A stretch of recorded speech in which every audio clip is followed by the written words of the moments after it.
Hello, everybody. I'm John Lodra. I'm a co-founder and partner here at New Harbor Financial Group. Thanks for joining me for this periodic weekly video. Today, I'm going to talk about a type of investment that's been gaining serious popularity lately. These are generally referred to as option-based investment products. Our clients and viewers know that we here at New Harbor are big fans of option strategies for hedging, so long as that they're used conservatively and by skilled investors or investment managers. So according to Morningstar, there were over $230 billion of investor capital invested in these types of funds or strategies at the end of February of 2025. You've probably seen them advertised, consumer-friendly names like buffered ETFs or defined outcome ETFs or target return ETFs, something of that sort. And with the volatility and weakness in markets so far in 2025, especially in the wake of the latest round of trade tariffs, the interest in these types of investments has increased dramatically. This headline from an article in Reuters speaks exactly to that. The title says, "Investors, advisors flock to buffer ETFs as markets sell off." These are just the latest iteration of investment products which offer nervous or risk-averse clients the potential to participate in the upside of the stock market,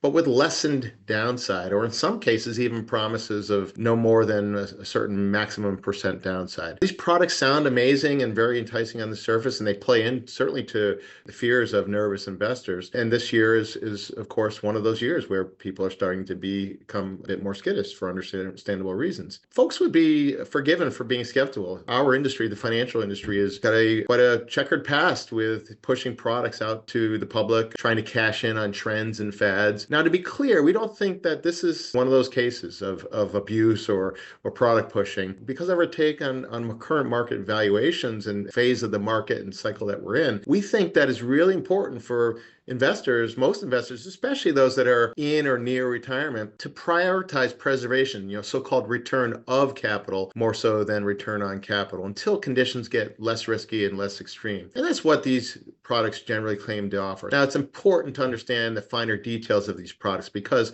frankly, they can be misleading. Investors can be prone to thinking that they're offering something beneficial or better than what they really are. Today, I'm going to really break down some of these, about some of the finer details, what they promise, and why they may not be the right choice for many investors. Firstly, I want to cover, how do these products do that? What is the magic recipe that they use to be able to offer upside with less downside? And almost always this is through the use of options as hedging tools. Now, options are derivative contracts that can be used very effectively to hedge. As I said earlier, clients and viewers know that we here at New Harbor bring many years of hands-on experience and are quite skilled in the use of these in a tactical way as a means to mitigate or hedge risk. In fact, I'm not going to go into the very detailed nuances of options because we did a very in-depth educational video with our friend and collaborator Adam Taggart, the founder of a very widely followed YouTube channel called Thoughtful Money. There are generally two types of options: call options and put options. And we get into some conservative hedging strategies, things like covered call options, protective puts, and things like collar hedges. And we get into the pros and cons and the risks and potential benefits of those kinds of strategies. Now, one thing I want to make very clear with anything in life, and certainly in investing, and certainly when it comes to hedging or the products here that we're talking about, these buffered ETFs, there is no free lunch. You're going to have some form of cost. Now, that cost can take many different forms. For example, you can have a cost of lost opportunity. All these products typically involve being willing to give up some degree of upside as compared to just a fully invested passive strategy. Give away some upside in return for some downside protection. So that's not an outright cost, but it's a lost opportunity cost. So that's something that you have to be very aware of. But also in these cases, there are actual costs. So these funds aren't free. They typically charge, 0.7% internal to these funds. So that's certainly higher than a typical passive S&P index fund, for example, which is very low single-digit fractions of a percent.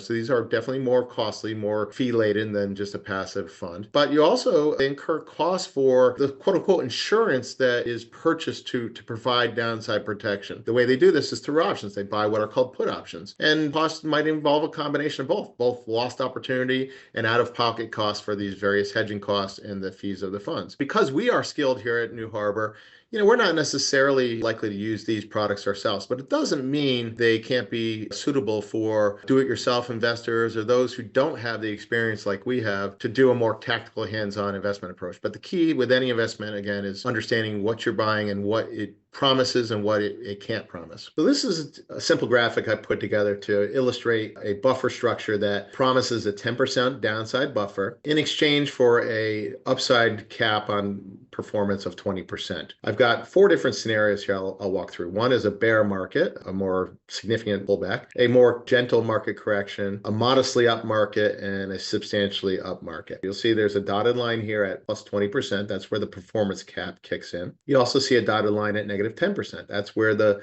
buffer kicks in. You can see this gray shaded area is where the buffer protection, the downside buffer protection of this product. So in the first example, a bear market, and if you had invested in the underlying reference stock index, let's call it the S&P 500, you would be down 20%. Now, if you were in this buffered ETF, you'd only be down 10% because, again, this 10% buffer kicks in and protects the first 10%. So instead of being down 20%, you'd only be down 10%. These products typically have a time-bound life. They're issued and typically mature, let's say, 12 months later. And all these guarantees in terms of downside protection and upside performance only are relevant if held to full maturity. So buying on day one and holding for the full 12 months. In actuality, along the way, along the ride, the actual performance can be quite different than what is promised at maturity. So you have to understand, unless you are committed to holding these to maturity, you may get a vastly different outcome than you thought you were getting, and a less favorable one, to be blunt. So let's look at a market correction scenario where it's a more kind or gentler decline of only 10%. If you invested in the index, you'd be down 10%. But again,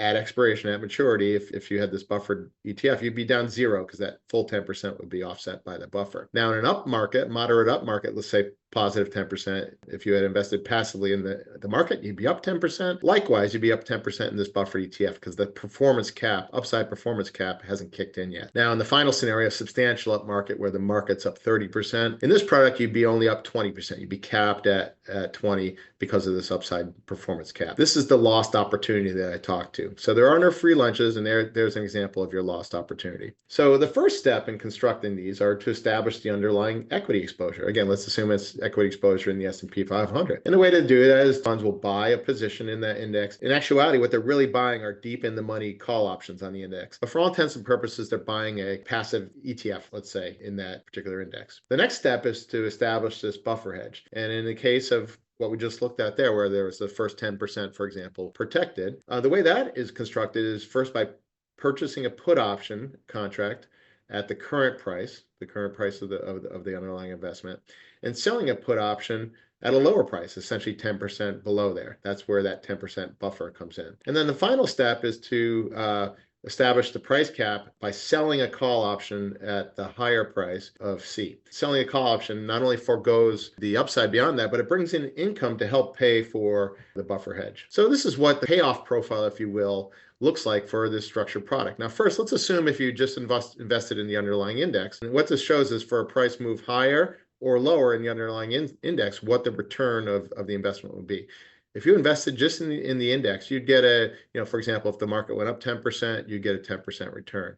If it went up 30%, you'd get a 30% return right here. Same with the downside. Because we've buffered this and have the performance cap, what happens here, the first 10% of a decline is buffered. So instead of losing 10%, you're at 0. And then free lunch that you aren't getting here is you're giving up the upside above 20%. That's why you see this orange line cap out there. So hopefully that gives you a decent understanding of just the basics, how these are structured and how they operate. And again, I want to drive home that it's only at the maturity date that these promises can be counted upon. So let's ask the pressing question. Are all they're cracked up to be, or are they over-promissory? There's a couple ways to look at this, but I wanted to reference a paper that was done by a company called AQR Research. The title is Rebuffed, a closer look at option-based strategies. So they did a pretty interesting study of those investments. They looked at a period from January 2020 through the present. And there were 99 funds they could find in the Morningstar universe that were in existence for that full period. The first thing they did is they looked at, well, let's compare these funds, these 99 funds, compared to just simply investing in the underlying index passively. And they asked 2 questions. Was the performance higher, better, or worse than the underlying index? And on that question, 86% of these funds did worse than just investing in the index. Now, of course, that sounds bad, but actually, that's actually what should be expected. That is as advertised because, again, there is no free lunch. These products involve giving away some upside. So in the very, essentially strongly up market seen over the January 2020 through, present day, it's only to be expected that these funds would underperform or not perform as highly as just being passively invested in index.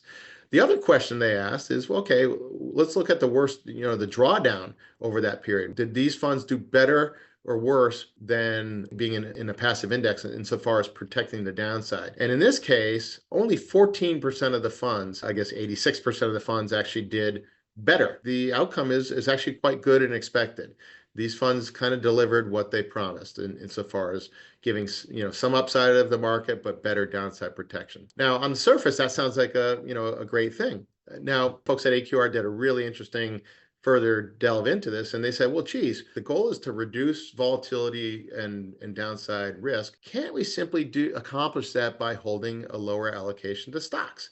Let's say, for example, instead of 100% in stocks, what if we invest in 60% stocks and 40% in cash, or very safe short-term investments? So they studied that and came up with quite a different outcome. So for example, still these on the question, did this perform better than a passive holding? So these did perform worse, but again, to be expected because we're by definition being willing to give away some upside in return for some theoretical better downside protection. But on the question of do these funds do better in protecting the downside, 72% of these funds did worse than simply just reducing your equity exposure in the study that they did. So that's a pretty surprising result to the casual reader, especially given the very compelling marketing messages that these investments have. This is not a surprise to us, frankly, as skilled and as supportive and encouraging we are of using options as hedging strategies. We very much, first and foremost, manage risk by lowering allocations to equities. But let's take a real life case here and let's look at 2025. I already mentioned that this has been a pretty volatile year in the market. A passive investment in an S&P 500 index ETF would be down more than the traditional definition of a correction of 10%. Many folks would think with a 10% buffer product like that one I just talked about, that a buffer product like that would be down only 2%, 12% for the S&P, less the 10% buffers mean down 2%. But the reality, if you look at a buffer that was launched in January and it matures in January 2026, that buffer product was down 7.72%. In other words, down not only more than the 2% that you promised at maturity, if this market was frozen in time until then, 64% of the downside is just a passive holding. So really, this is a very specific example to show that the promises are not as robust as one might think, because they could be vastly non-performing or not delivering on their promises during the term. It's really at the expiration. So really, I want to kind of bring this back and put a point on it.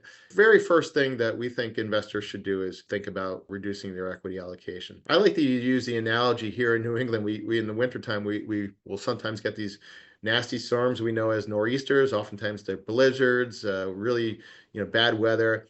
And in those cases, even if you have awesome insurance on your car, simply just makes sense to keep the car in the garage. Don't even dare go out and drive. So the analogy is here, just because you can hedge through these products 100% stock allocation doesn't mean you should. Very first thing you should do, the cheapest form of insurance, is simply reducing your risk. My partner Mike Preston did a great video just a couple of weeks ago and on safe places to hold your cash right here and now. So take a look at that. Because of the guarantees on these things requiring you really to be committed to holding to maturity, you should really ask yourself, is this money that I can lock up? If you need liquidity sooner, don't even think about putting your money in something like this. And there are more nimble ways to hedge. We oftentimes, instead of hedging out a full 12 months, we'll use 1, 2, 3-month hedges, which give you a lot more flexibility to deliver on these promised hedges on a shorter time frame than some of these products. Again, I hope you found this video helpful. I just wanted to illuminate details of some of these products because they have become very popular, increasingly popular, and they're being investigated by nervous investors that are worried about the latest volatility in markets. I invite you to drop comments in the comment section below. Please share this video if you think others that might be helped or learn something from it. Please like and subscribe to our channel here. Hit that little subscribe button and hit the bell so you're notified. As always, I want to thank you for watching, and I'll see you next time in our next video. And until then, I want to wish you a great day.